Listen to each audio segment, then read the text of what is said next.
अस्सलामुअलैकुम, मैं हुमारी अली। आप देख रहे हैं मेरा चैनल। अदाकार धर्मेंद्र को आखिरी दिनों में हॉस्पिटल दाखिल क्यों नहीं करवाया गया, मौत की असल वजह क्या है, सामने आ चुकी है। सीनियर डॉक्टर्स की तरफ से तो कहा गया था कि ये वेंटिलेटर पे ही रहेंगे, और पिछले 10 दिन से मैं आपको असल कहानी बता रही थी कि उनके मुलाजमीन कुछ और ही स्टोरी सुना रहे हैं कि उनकी बिल्कुल हालत स्टेबल नहीं है। वेंटिलेटर से हटाकर उनको उनके फार्म हाउस पे शिफ्ट किसके कहने पे किया गया, जब डॉक्टर्स ने कह दिया था कि इनको वेंटिलेटर पे ही रखना है। उनकी इंस्ट्रक्शंस के बावजूद धर्मेंद्र को घर क्यों शिफ्ट किया गया, आखिरी वक्त में धर्मेंद्र के साथ कौन कौन था, मौत का जो असल मौत की कहानी है वो क्या निकली है, फैमिली ने पोस्टमार्टम करने से इनकार क्यों कर दिया है। जो फैमिली की रंजिशें थीं वो तो सबको पता चल ही रही थी, लेकिन जो डॉक्टर्स के कहने के बावजूद हॉस्पिटल से शिफ्ट करना ये बड़ा मिस्टीरियस था। कि सनी देओल ने जानकर ये फैसला लिया था कि धर्मेंद्र को हर जगह से दूर रखकर कोई जायदाद के मामला थे। जब डॉक्टर्स जवाब दे गए थे तो फिर धर्मेंद्र को घर क्यों घसीटा गया। आज की वीडियो में सिर्फ बात करते हैं। रिक्वेस्ट है चैनल को सब्सक्राइब करने जी, वीडियो को आखिर तक मुलाहिजा जरूर फरमाइएगा। भारतीय फिल्म इंडस्ट्री के मुमताज़ अदाकार और बॉलीवुड के लेजेंड धर्मेंद्र आखिरकार जल बसे। उनकी मौत से शायकीन और फिल्मी हलकों में शदीद गम की लहर दौड़ गई है। भारतीय मीडिया के मुताबिक 89 ईयर्स के मारूफ अदाकार गुज़िश्ता कुछ अरसे से काफ़ी अलील थे और गुज़िश्ता दिनों उनको सांस से मुतालिक तकलीफ की शिकायत भी थी। हॉस्पिटल उनको बड़ी ही देर से एंड में दाखिल करवाया गया। जब डॉक्टर से बात बोल दी थी कि उनको वेंटिलेटर पे ही रखना है, तो फिर उनको शिफ्ट क्यों किया गया। भारतीय मीडिया का कहना है कि धर्मेंद्र की आखिरी रसूमात जो है पोनहंस में जो है वो मुंबई में अदा की जाएगी।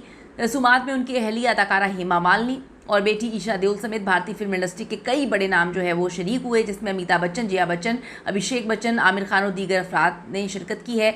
धर्मेंद्र की आखिरी रसूमात करने में भी बहुत ही जल्दबाजी की गई, यानी कि इतने अरसे से जब वो बीमार थे तो कहानी सुनाई जा रही थी कि धर्मेंद्र जो है उनकी डेथ हो चुकी है। ये पिछले हफ्ते की बात है। यहाँ पर हर अदाकार ने ये पोस्ट कर दी कि धर्मेंद्र इस दुनिया में नहीं है। हेमा मालिनी, सनी देओल ने आके कहा कि ऐसा कुछ नहीं है, वो जिंदा है। बिल्कुल ठीक है, बिल्कुल ठीक है कि कहानी सुनाकर उनको हॉस्पिटल से डिस्चार्ज करवाया जाता है और उनको उनके फार्म हाउस में शिफ्ट किया जाता है। आपको हम पहले दिन से बोल रहे थे कि 450 करोड़ का मामला है और चीज़ें काफ़ी मिस्टीरियस हैं। धर्मेंद्र की आखिरी रसूमात करने में इस हद तक जल्दबाजी की गई और फैमिली ने पोस्टमार्टम करवाने से इस वक्त साफ इनकार किया है। उनका कहना है कि धर्मेंद्र का इंतकाल फार्म हाउस पर हुआ और कोई जो है इसमें किसी और तरीके से किसी भी गलती की या कत्ल का या मामला कुछ मिस्टीरियस उसके कोई चांसेस नहीं है। पिछले 10 दिन से अगर आप मेरी वीडियोज़ उठा के देख सकते हैं तो देख लीजिए। अपनी वीडियोज़ में हर वीडियो में ये खदशा जाहिर कर रहे हैं कि घरेलू मुलाजमीन के मुताबिक जो धर्मेंद्र हैं उनकी हालत स्टेबल नहीं है। उनको डॉक्टर से जवाब दे दिया, डॉक्टर से कहा था कि उनको शिफ्ट नहीं करना, वो ऑक्सीजन सिलेंडर के बगैर सांस ले ही नहीं पा रहे हैं। ये भी खबरें थी कि उन्हें जो है हॉस्पिटल दाखिल करवाने जाने के लिए उनकी तबीयत में बेहतरी नहीं थी कि उनको दाखिल जो है डिस्चार्ज नहीं करवाना चाहिए था। लेकिन इसके बजाय धर्मेंद्र की 90th बर्थडे सेलिब्रेशन की कहानी उन्होंने सुना दी कि हम अगले महीने जो है ईशा देओल के साथ, जो कि अपनी बर्थडे मना चुकी हैं, उनके साथ सेलिब्रेट करेंगे, ग्रैंड पार्टी करेंगे। मीडिया पर ये वायरल करवा दिया। हालांकि उसकी तबीयत इतनी स्टेबल नहीं थी कि वो आखिरी सांसें ले रहा था। धर्मेंद्र ने जो उनकी बीवियां हैं प्रकाश कौर और हेमा मालिनी और उनके सोगवान में 6 बच्चे छोड़े हैं। उनके बच्चों में सनी देओल, बॉबी देओल, ईशा देओल, आहाना देओल के साथ साथ अजीता और वजीता भी शामिल हैं।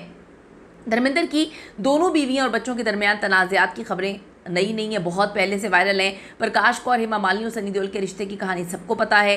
ख्याल है कि गुज़िश्ता माह भी धर्मेंद्र के इंतकाल की झूठी खबरें सामने आई थी, जिस पर उनकी बेटी ईशा देओल और अहलिया हेमा मालिनी ने फ़ौरन वजाहत दी थी। वो मुस्तहकम है, बिल्कुल सेहतियाबी से आगे की मनाजिर जो है वो तय कर रहे हैं। धर्मेंद्र की सेहत से मुतालिक तशवीशनाक खबर गुज़िश्ता माह ही सामने आई थी, जब उन्हें सांस लेने में काफ़ी परेशानी हो रही थी और मुंबई के ब्रीच कैंडी हॉस्पिटल में उनको दाखिल करवाया गया था। वो कुछ वक्त के लिए वेंटिलेटर सपोर्ट पे भी थे। अस्पताल में क़याम के दौरान बड़े बड़े अदाकार उनसे मिलने आए थे। वो पंजाब के लुधियाना में धर्मेंद्र केवल क्रिश देवल के नाम से पैदा हुए। 19 साल की उम्र में उन्होंने प्रकाश कौर से जो है वो शादी की। ये फैमिली मैरिज थी, यानी कि फैमिली के अंदर ये एक अरेंज मैरिज थी। बाद में मारूफ अदाकारा हेमा मालिनी से उन्होंने लव मैरिज की और उनके लिए उन्होंने मज़हब इस्लाम जो है वो कन्वर्ट किया। बढ़ती उम्र के बावजूद धर्मेंद्र सोशल मीडिया पर सरगर्म रहे। उनकी पोस्ट में अक्सर उन्हें फार्म हाउस की देखभाल करते हुए दिखाया जाता था। वो ट्रैक्टर चला रहे थे, सेहतमंद तर्ज ज़िंदगी की तरगीब देते हुए नजर आ रहे थे, मदाहों को सादगी और मस्बत सोच के पैगाम देते थे। बॉलीवुड के ही मैन के नाम से मशहूर धर्मेंद्र सिंह देओल भारतीय सिनेमा की तारीख के सबसे बड़े और वर्सटाइल अदाकारों में से एक थे।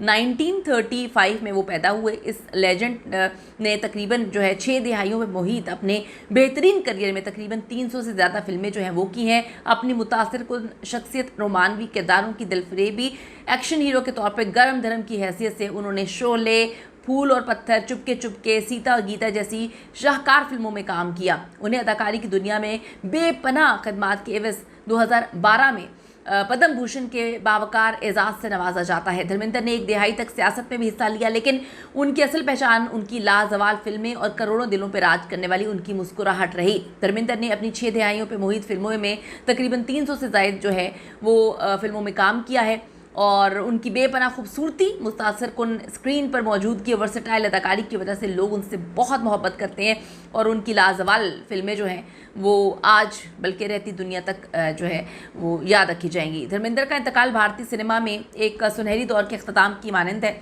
और उनकी मौत पर पूरी फिल्म इंडस्ट्री इस वक्त शोकगवार है और इस लेजेंड को खराज तहसीन पेश कर रहे हैं। धर्मेंद्र की वफ़ात के बाद भी अब उनकी जो 450 करोड़ की जायदाद है, इसकी तकसीम जो है वो मौजूद बहस बना हुआ है और ये भी कहानियाँ सुनाई जा रही हैं कि जो 650 करोड़ का मामला था, इसी वजह से उनको हॉस्पिटल से डिस्चार्ज किया गया था। जब डॉक्टर्स उनको जवाब दे गए थे कि वो स्टेबल नहीं है, वो नहीं बच पाएंगे, तो फिर क्यों उनको शिफ्ट किया जाता है और एकदम से उनकी मौत हो जाती है, एकदम से उनकी जो है उनकी चिता को आग भी लगा दी जाती है। अपनी कीमती राय ज़रूर दीजिएगा कि क्या ख़ानदान का मामला, जायदाद का मामला उनकी जान ले गया।